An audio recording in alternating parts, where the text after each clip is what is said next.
Hello, and thanks for joining us here on Encore. Coming up on today's music show. Should've been a doctor, should've been a lawyer, should've went to Georgetown, should've been a Hoya, should've got a job from a decent employer. Aaron Cohen is seeing red. The Seattle native is burning up the hip-hop scene across Europe with his brand of fiery, no-holds-barred rap. Tipped as the next breakout MC, he shared the stage with Method Man, Alchemist and Prodigy, to name just a few. Aaron Cohen now joins us here in the studio.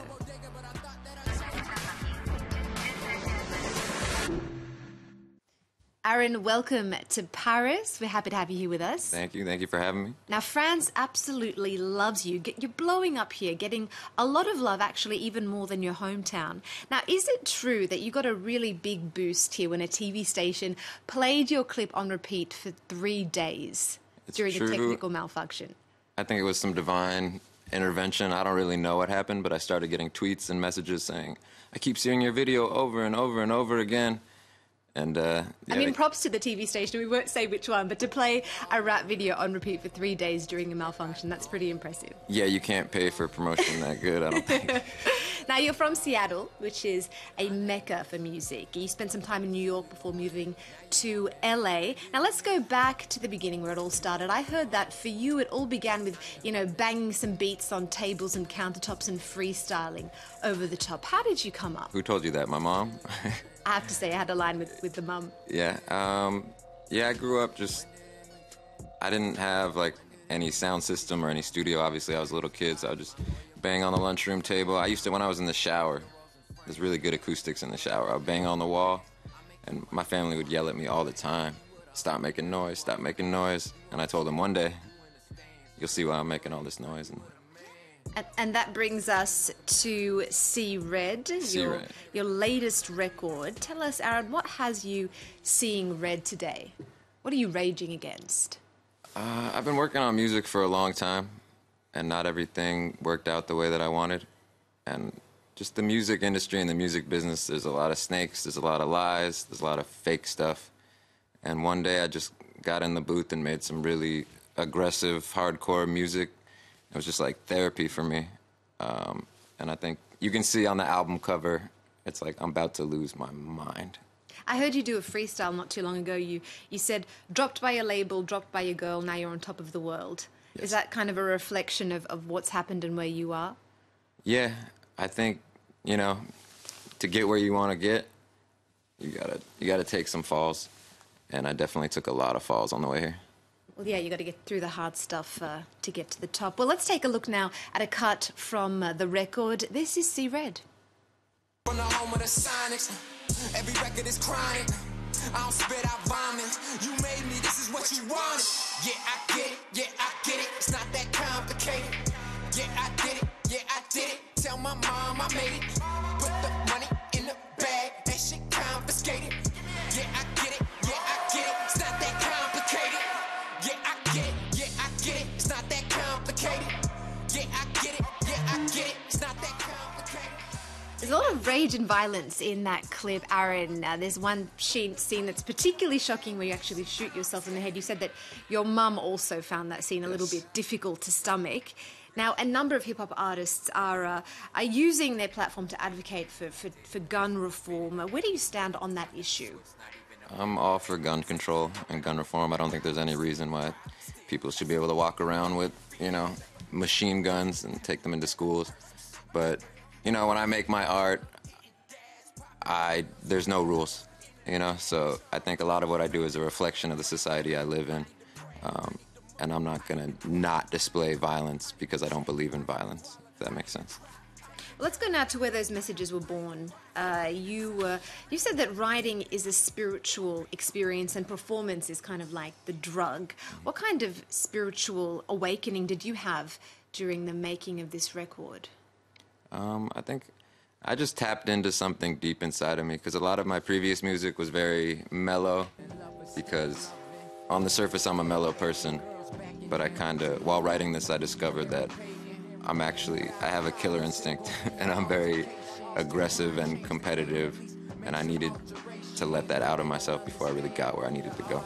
I mean, you were so into it, so you just had your eye on the prize, that you were even sleeping in the studio during the making of this record and the last album as well. I lived in the studio for over a year with my producer. It was a room a lot smaller than this. 2 of us on futons, just making music all day, every day. There was no shower. I had to get a membership to the gym to go shower. It was a intense lifestyle. So you're living and breathing hip-hop. It was just morning to night, no break. Yeah, and when you're in it, you can't see that what you're making is good because you just feel crazy and claustrophobic. And then at the end, you're like, wow. Well, did you get any cabin fever during that time? Every day. Every day? Every day. That's why this is such an angry record. Right. That might be why. Well, during your downtime, what kind of music do you listen to? I've heard you like things that push boundaries a little bit, things that are a little bit Yeah, I'm always looking off-center. for new artists. I get bored really easily, and I'm really picky. But also, I listen to a lot of R&B because I need a break from the aggressive stuff. I listen to a lot of Frank Ocean and Black and Isaiah Rashad. I can't handle aggressive stuff all the time when I'm making it, if that makes sense. What about your own music? Do you ever sit down and just listen to yourself back for enjoyment? A little egotistical, but yeah, I do. Because you said that you want to get to the point where you are your own favorite rapper. That's my ultimate goal. I'm close. Close. This last album, I definitely listened to it. I don't know if it's my favorite, but I'm like top 5 for myself. Talking about the top 5, tell me who are your top 3 rappers of the moment. Of the moment? Yeah. I would say Isaiah Rashad, Denzel Curry, and I'm going to keep Kanye there just because I love Kanye so much. Like, He has got a lot of bravado, Kanye. I'm a big fan.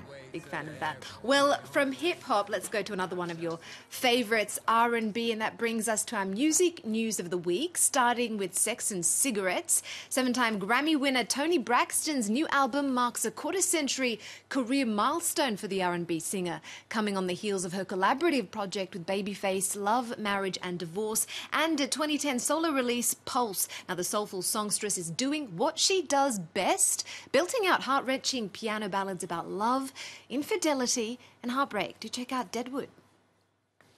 Got me aching inside my skin. No excuses and nothing to cling to. You won't pay for the state that I'm in.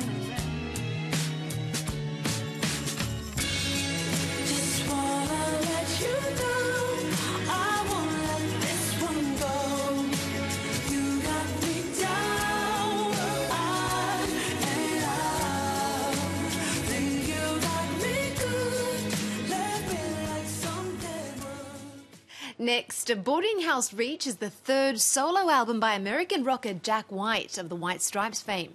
Now, he's going back to the basics on this one. White opted to use only the type of gear he had access to as a teenager, like a tape recorder, a simple mixer, and only the most basic instrumentation. The record features cameos from New Orleans singer Esther Rose, singers from the Nashville gospel group, and a spoken word cut by Australian blues artist C.W. Stone King. This is Connected by Love. Take it away and give it to somebody else. 'Cause I know we're connected by love. Yes, I know we're connected, connected by love. Yeah, I wanna be directed by your love. Well, that brings us to the end of the show. Aaron, you've said that your journey is just getting started, so tell us where to from here. From here, I'm working on a couple new projects, working with a lot of British producers and French producers. Coming up, I'm going to do a festival in Paris, Chorus Festival. NTM's headlining. I think it's going to be pretty amazing. Speaking of Paris, are there any French music artists that you're fans of? Anyone that you might be interested in collaborating here? I saw a video online of you doing a little jam with a beatboxer. Yeah, that was a good time. I'm working with a producer actually named Blackbird, or DJ Elite from S Crew, and I did like 3 songs on his album, which are coming out soon. And I collaborated once with Mythsizer. He's a very good underground producer. So do you think that since Paris has kind of adopted you as an artist, that you might one day jump over here and call France home? It's definitely possible. Possible? I enjoy the food. Oh, like what? What's your favourite thing? Foie gras. Foie gras. Oh, that's fancy. Very fancy. I'm surprised. I wouldn't have picked that for a rapper. A morning croissant like your idol Kanye West, perhaps? I do the croissant too. Croissant with my café, allongé. Oh, very nice. Well, Paris has a good year. I hope we can keep you here. And it won't be long before I'm sure it gets back to Seattle as well. They will catch up. Thank you very much for joining us, Aaron. Everyone, See Red is out now. Do give it a listen and catch Aaron live if you can. We're going to leave you with Claire Lafou, a breakthrough artist building a lot of buzz here in the Francophone world. This is her debut single, Vérité. Remember our website. We're also on Twitter and Facebook. Do stick around. More news coming up here on France 24 right after this. Et j'ai pas le temps me laisser envahir par tous les faux sourires. Et j'ai tout quitté.